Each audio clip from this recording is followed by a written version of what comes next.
नमस्ते, मैं अविनाश। आप सबका टाइम एंगल ट्रेडिंग चैनल में स्वागत करता हूँ। जैसे कि मैंने लास्ट वीक में विंटर सोलिस्टिक डे का इम्पोर्टेंस बताया था और उसने वो प्रूव किया कि विंटर सोलिस्टिक डे जो है वो बहुत बढ़िया वर्क करता है और एवरी ईयर काम करता है। और एवरी ईयर काम करने के बाद वो बॉटम या टॉप फॉर्मेशन जो भी है वो एक इम्पॉर्टेंट जोन बना देता है जिससे हमको एक ट्रेंड मिलता है ऊपर या नीचे।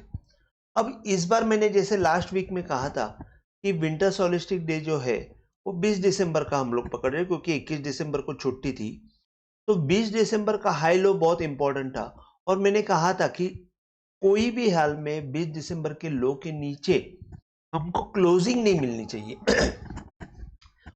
या हाई के ऊपर क्लोजिंग मिलती है तो हमको तेजी की तरफ हम लोग जा सकते हैं, लेकिन नीचे के साइड में क्लोजिंग मिलनी चाहिए नहीं मिलनी चाहिए। अगर लो टूटता है तो भी चलेगा, ये मैंने क्लियर कट बताया था। और ये वीक में कैसे हो गया कि वो विंटर सोलिस्टिक डे के बीच में ही प्ले कर रहा था और थर्सडे को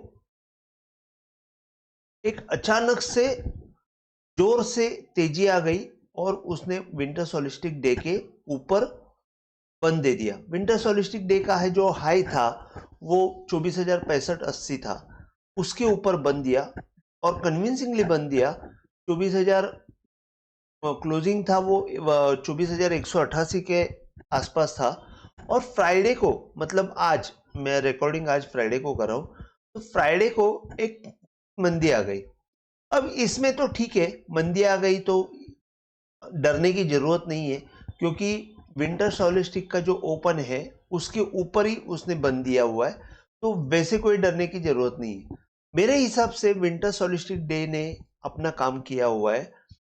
अभी मैंने जैसे थंबनेल में लिखा है कि उसने बॉटम तो बनाया हुआ है, ये बात पक्की हो गई, लेकिन कब तक उसका हम मतलब कब तक वो बॉटम फॉर्मेशन हम लोग वैलिड समझेंगे, इस चीज का हम लोग आगे ये वीडियो में हम लोग डिस्कस करते हैं। चालू करने के पहले थोड़ा सा 2 मिनट टाइम एंगल के बारे में बता देता हूँ। नए जो व्यूअर है उनको टाइम एंगल पता नहीं रहता है। टाइम एंगल जो है वो गैन 45 एंगल है जिसमें टाइम और प्राइस ये दोनों मिक्स की जाती है। टाइम एंगल का एंगल कभी भी चेंज नहीं होता है। It looks like trend line, लेकिन वो ट्रेंड लाइन नहीं है। ट्रेंड लाइन को कनेक्ट करने के लिए 2 से 4 पॉइंट मिनिमम, 2 3 4 मल्टीपल में आपको पॉइंट लगते हैं कनेक्ट के लिए, और ट्रेंड लाइन का एंगल जो है हमेशा चेंज होता है, जबकि टाइम एंगल का एंगल चेंज नहीं होता। दोनों में मेन डिफरेंस ये है कि टाइम एंगल सिंगल पॉइंट के ऊपर प्लेस होता है और आने वाले फ्यूचर डेट्स के यहाँ पे वो हमको रेजिस्टेंस या सपोर्ट्स बहुत अच्छी तरह बताता है। और टाइम एंगल जो डाउनवर्ड है डायरेक्शन में जाता है उसे डाउनवर्ड टाइम एंगल कहते हैं, अपवर्ड डायरेक्शन में जाता है उसे अपवर्ड टाइम एंगल कहते हैं। अब इस टाइम एंगल को कैसे यूज करना है, गैन पेन को कैसे यूज करना है, ये मैंने पीछे वीडियो में बहुत एक्सप्लेन किया हुआ है। अगर आप जानना चाहते हो कि ये कैसे प्लॉट किया जाता है, कैसे यूज किया जाता है, तो मैंने how to plot time angle ये वीडियो में बहुत एक्सप्लेन किया हुआ है, तो आप जाके प्लीज वो देख सकती है। और मेरे सारे वीडियो देखेंगे तो टाइम एंगल का इंपॉर्टेंस आपको पता चलेगा। तो ये हो गया टाइम एंगल के बारे में मैंने बता दिया। अब हम लोग देखते हैं कि बाबा निफ्टी में ये वीक में हमको क्या दिखता है। पहली बात तो ये है कि लास्ट वीक में मैंने 3 तरीके से आपको बताया था। एक एक गैन फैन की तरफ से, दूसरा विंटर सोलिस्टिक डे का इंपॉर्टेंस बताया था, और तीसरा गैप थ्योरी के हिसाब से। अब गैप थ्योरी बहुत सिंपल है, गैप थ्योरी को पहले समझ के लीजिए। गैप थ्योरी में जैसे मैंने बताया था कि ये पीछे 22 नवंबर को एक अप बायर का गैप बना था, वहां से इसने नीचे आके वापस ऊपर की तरफ मूवमेंट दी और ये गैप बनाया था। इसका मतलब यहाँ पे बायर एग्जिस्ट था, लेकिन ऊपर से बहुत अच्छी वोलेटिलिटी करके जब नीचे ये गैप को तोड़ा गया तभी वापस इसने सेलर का एक गैप बनाया और उसने इस बायर को ये कर दिया, गेम से निकाल दिया, नलीफाई कर दिया। नलीफाई करने के बाद जब ये नीचे की तरफ आई तो यहां से एक्चुअली सेलर स्ट्रांग होना चाहिए, जिसने उसने स्ट्रांग होने का उसने प्रमाण भी दिया, लेकिन उसने गलत दिन चुना। 21 दिसंबर मतलब 20 दिसंबर चुना और उसने जोर से सेलिंग की, लेकिन उसके बाद बायर्स जो है वापस एक एक्टिव होते हुए दिखे और उन्होंने एक नीचे एक अच्छा फॉर्मेशन बना के ऊपर की तरफ लेके गई और ये जो गैप है, गैप के ऊपर क्लोजिंग दे दी। अब गैप का जो अपर एंड था वो था 24,140 और उसके ऊपर मतलब 188 के ऊपर उसने क्लोजिंग दी। और आज जो फ्राइडे को उन्होंने वापस एक सेलर ने अटेम्प्ट किया है और वो अटेम्प्ट जो है वो गैप के लोअर एंड में लाके गया।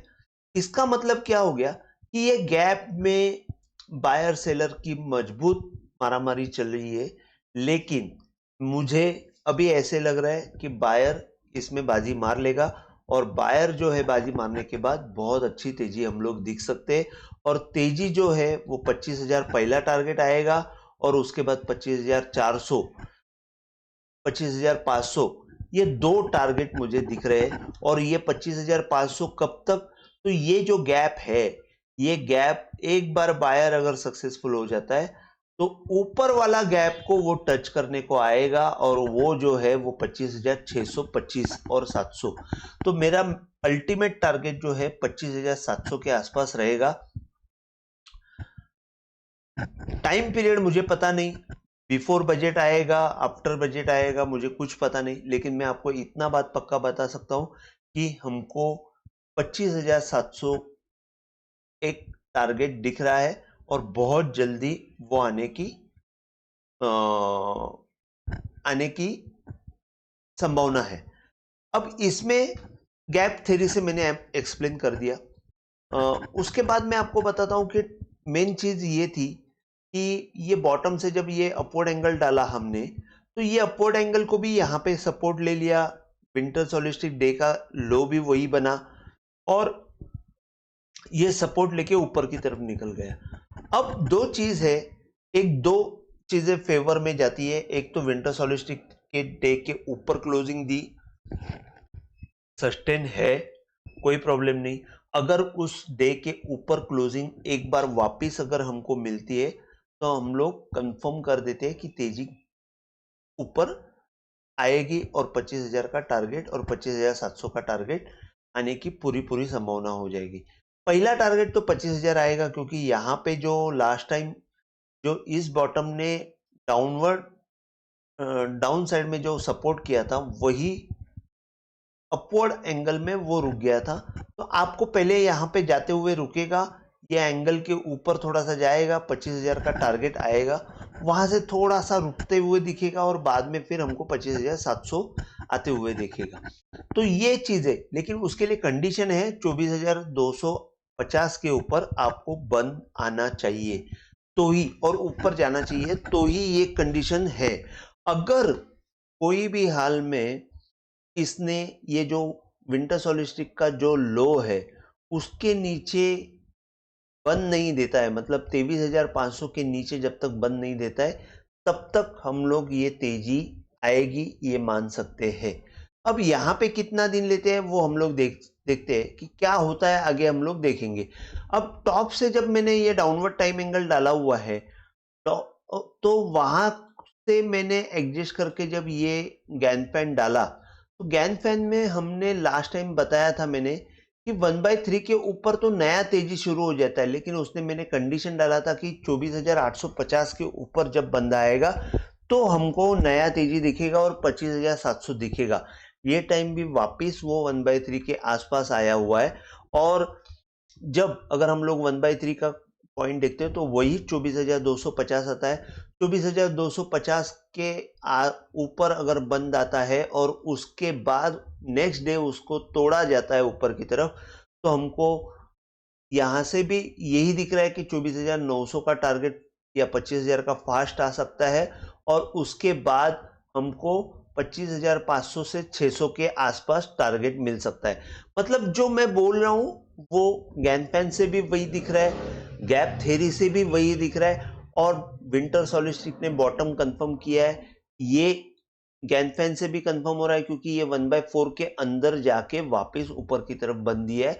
तो दैट मीन्स कि 1/4 के नीचे जब तक जाता नहीं है तब तक हमको मंदी की जरूरत सोचने की जरूरत नहीं है, और दैट ऑल्सो 23,500 या 600 का पॉइंट है।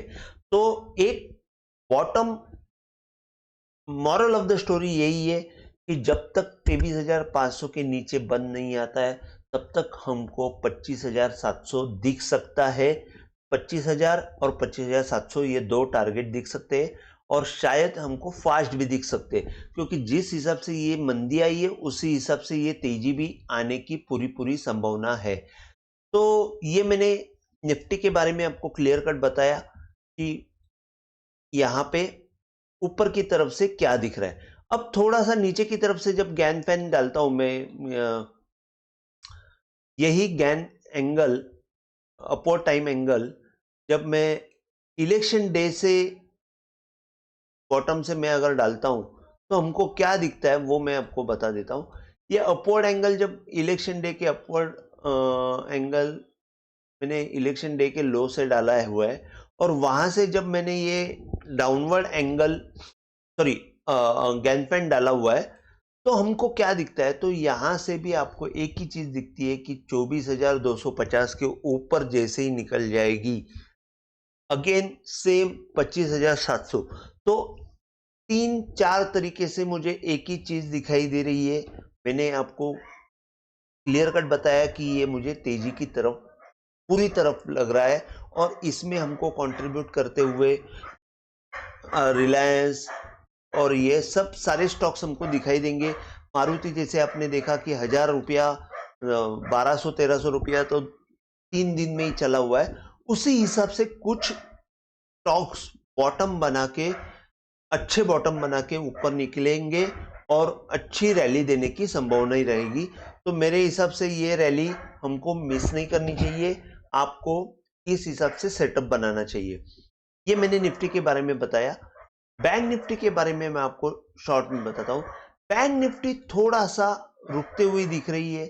बैंक निफ्टी ने विंटर सॉलिस्टिक के डे के ऊपर, देखिए ये विंटर सॉलिस्टिक डे का जो है पॉइंट, वहां से ऊपर उसने क्लोजिंग नहीं दी है, वो वहां पे जाके रुक रहा है, उसके ऊपर क्लोजिंग नहीं दी है, और आज उसने ज्यादा मंदी दी थी।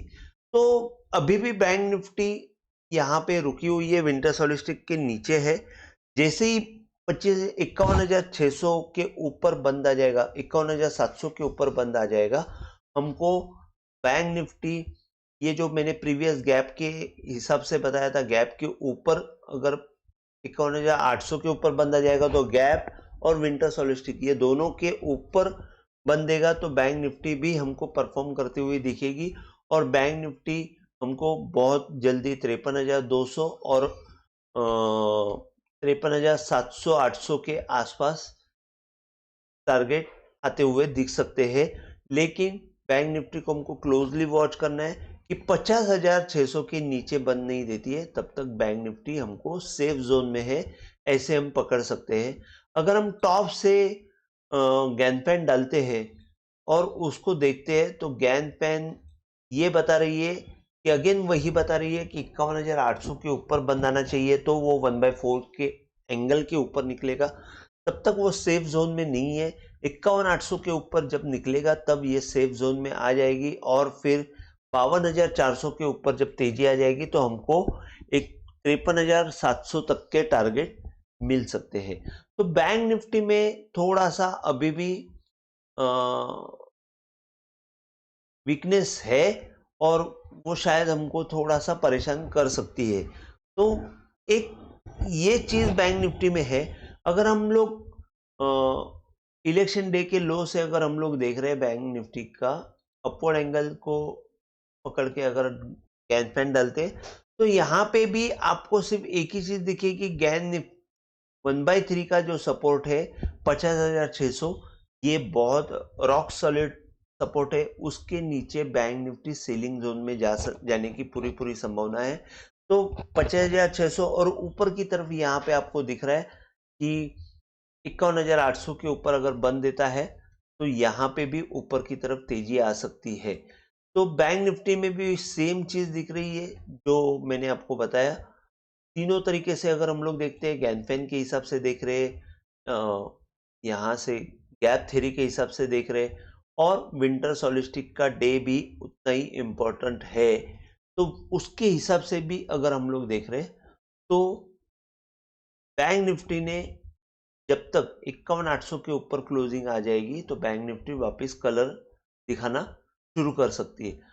तो मैंने आपको बैंक निफ्टी और निफ्टी ये दोनों में आपको बता दिया कि मेरा व्यू क्या है। मेरा क्लियर कट व्यू तेजी का है, ये मैं आपको बता रहा हूँ। और तेजी हमको शायद फास्ट आते हुए दिख सकती है। तो आप स्टॉक्स के ऊपर थोड़ा सा कंसंट्रेट करके अगर काम करेंगे तो आपको ज़्यादा मुनाफा दिखाई देगा। तो आज के लिए बस इतना ही। अगर आपको वीडियो पसंद आया हो तो प्लीज़ आप शेयर कीजिए, लाइक कीजिए और सब्सक्राइब कीजिए। जय हिंद, थैंक यू।